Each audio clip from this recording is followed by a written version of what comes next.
안녕하세요. 책 읽는 여자 미설입니다. 오늘 여러분께 첫인사를 드리는 날이네요.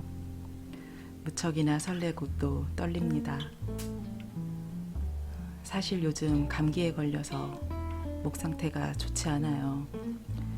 그래서 컨디션이 좋을 때 시작할까 하는 망설임도 있었지만 더 미루면 안 된다는 생각이 강하게 들어서 좀 무리를 해서라도 이렇게 용기를 내서 시작하게 되었습니다. 그래서 긴 내용의 책을 들려드리지 못하고 짧은 수필 2편을 준비해봤어요. 첫 번째 소개해드릴 수필은 이미 유명한 나도향 작가의 금음달입니다. 제가 학생 때부터 좋아하던 수필인데요.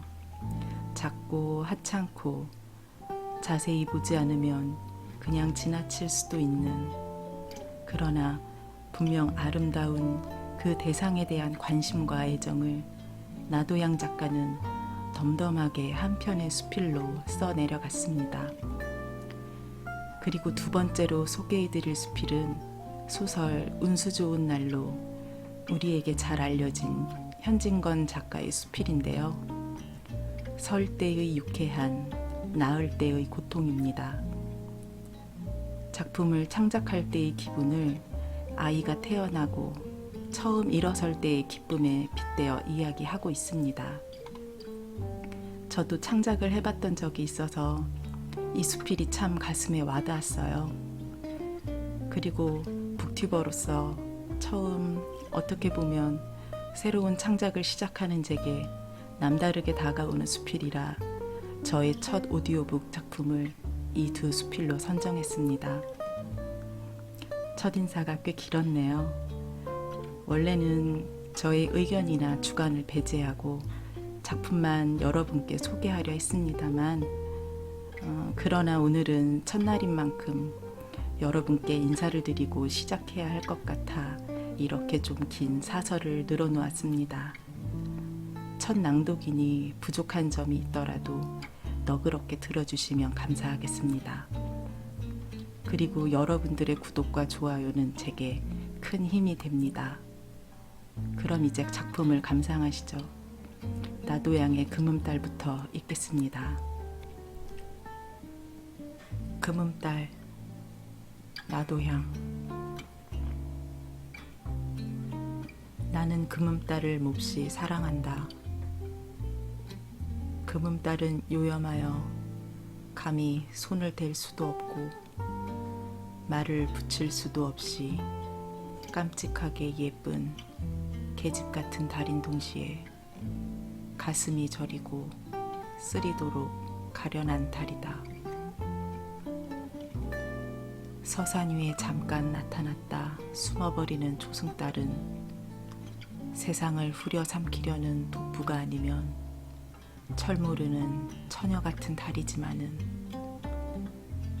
금음달은 세상의 온갖 풍상을 다 겪고 나중에는 그 무슨 원한을 품고서 애처롭게 쓰러지는 원부와 같이 애절하고 애절한 맛이 있다. 보름의 둥근 달은 모든 영화와 끝없는 숭배를 받는 여왕과 같은 달이지만은 금음달은 애인을 잃고 쫓겨남을 당한 공주와 같은 달이다. 초승달이나 보름달은 보는 이가 많지만은 금음달은 보는 이가 적어 그만큼 외로운 달이다. 객창 한등에 정드님 그리워 잠 못 들어 하는 분이나 못 견디게 쓰린 가슴을 움켜잡은 무슨 한 있는 사람이 아니면 그 달을 보아주는 이가 별로이 없을 것이다. 그는 고요한 꿈나라에서 평화롭게 잠들은 세상을 저주하며 홀로이 머리를 풀어뜨리고 우는 청상과 같은 달이다. 내 눈에는 초승달빛은 따뜻한 황금빛에 날카로운 새소리가 나는 듯하고, 보름달은 치어다보면 하얀 얼굴이 언제든지 웃는 듯 하지만은, 금음달은 공중에서 번득하는 날카로운 비수와 같이 푸른 빛이 있어 보인다. 내가 한 있는 사람이 되어서 그러한지는 모르지만은, 내가 그 달을 많이 보고 또 보기를 원하지만, 그 달은 한 있는 사람만 보아주는 것이 아니라 늦게 돌아가는 술주정꾼과 노름하다 오줌 누러 나온 사람도 보고, 어떤 때는 도둑놈도 보는 것이다.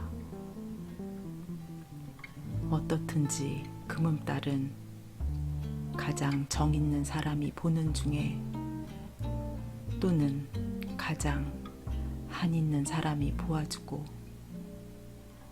또 가장 무정한 사람이 보는 동시에 가장 무서운 사람들이 많이 보아준다. 내가 만일 여자로 태어날 수 있다 하면 금음달 같은 여자로 태어나고 싶다. 설 때의 유쾌한, 낳을 때의 고통, 현진건. 창작할 때의 기분을 써달란 부탁이다. 그리 끔찍한 창작가도 아닌 나이여든 그때의 괴로움과 기쁨을 적는다 하기로니 제3자의 흥미를 끌 것이랴. 이름도 모르는 촌부가 평범한 아이 낳던 이야기에 불과할 것이다. 그러나 위인걸사의 어머니도 어머니로, 천한 피부의 어머니도 어머니라 할진된, 나의 작품 낳는 경로를 말하는 것도 무의미한 일이 아닐 듯도 싶다. 잡담제하고 작품의 아기가 설 때같이 유쾌한 일은 없다. 그 거룩한 맛, 기쁜 맛이란 하늘을 주어도 바꾸지 않으리라. 땅덩이를 주어도 바꾸지 않으리라.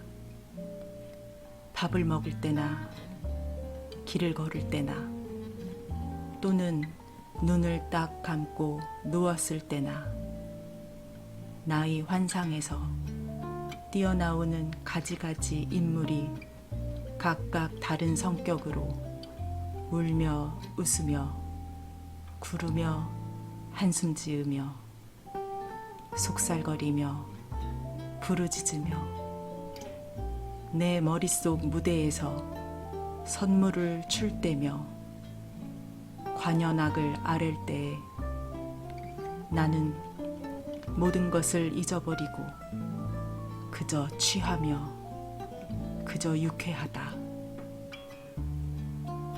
더구나 그들이 제멋대로 제 성격에 맞을 경우와 배경을 찾아가지고 형형색색으로 발전해 나가는 광경, 혹은 비장, 혹은 처참,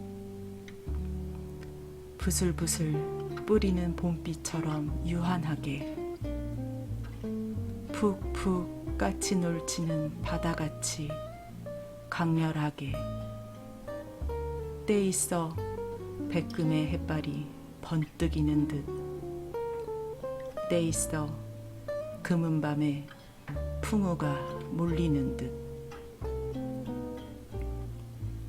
가지가지 장면 정경이 서로 얽히고 설킬째 이에 더한 감흥이 어디 있으랴. 이른바 법렬이란 이를 의미함이리라.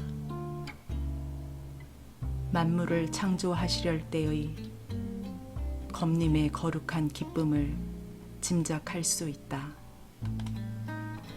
그러나 낳을 때의 고통이란 그야말로 뼈가 깎이는 일이다.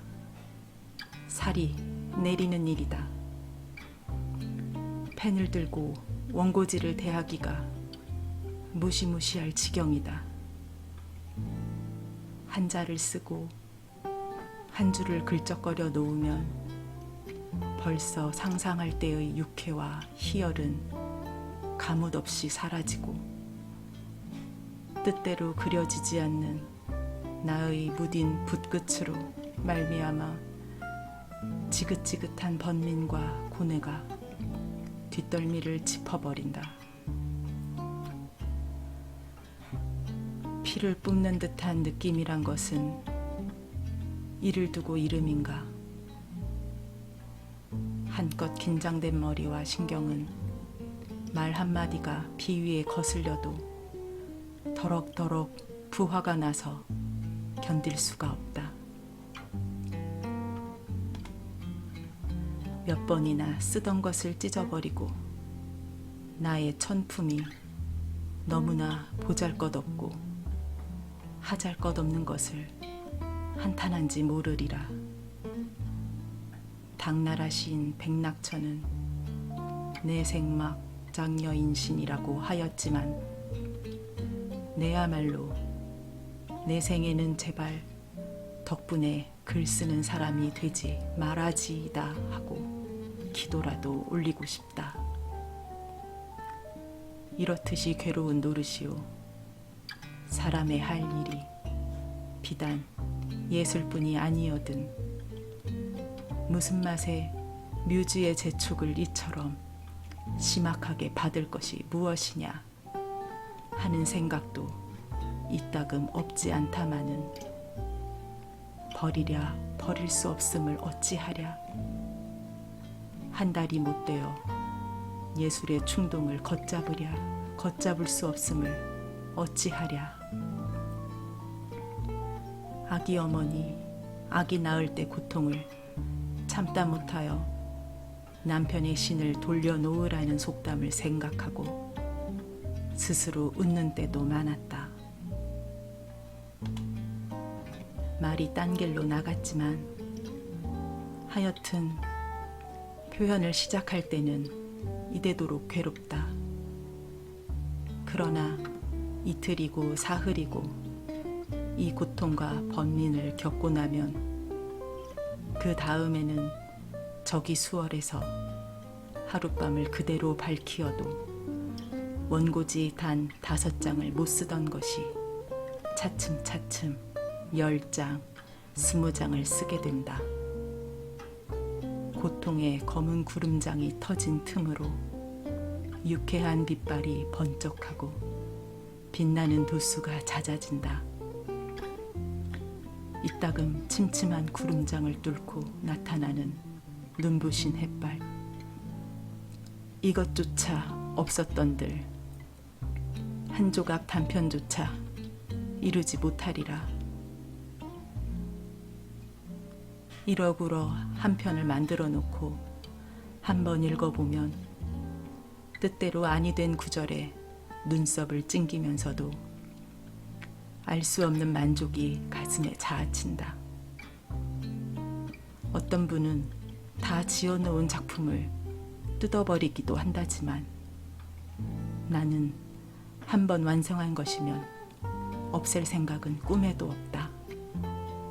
잘생겼든 못생겼든 귀여운 내 아들이 아니냐. 구구절절히 읽고 또 읽으며 그렇듯이 고심 참담하던 자취를 돌아볼 때 감격에 겨운 눈물이 두 뺨을 적실 때도 있었다. 이 눈물 맛이야말로 달기도 하온지고 거룩도 하온지고. 오늘 제가 준비한 낭독은 여기까지입니다. 들어주셔서 감사합니다.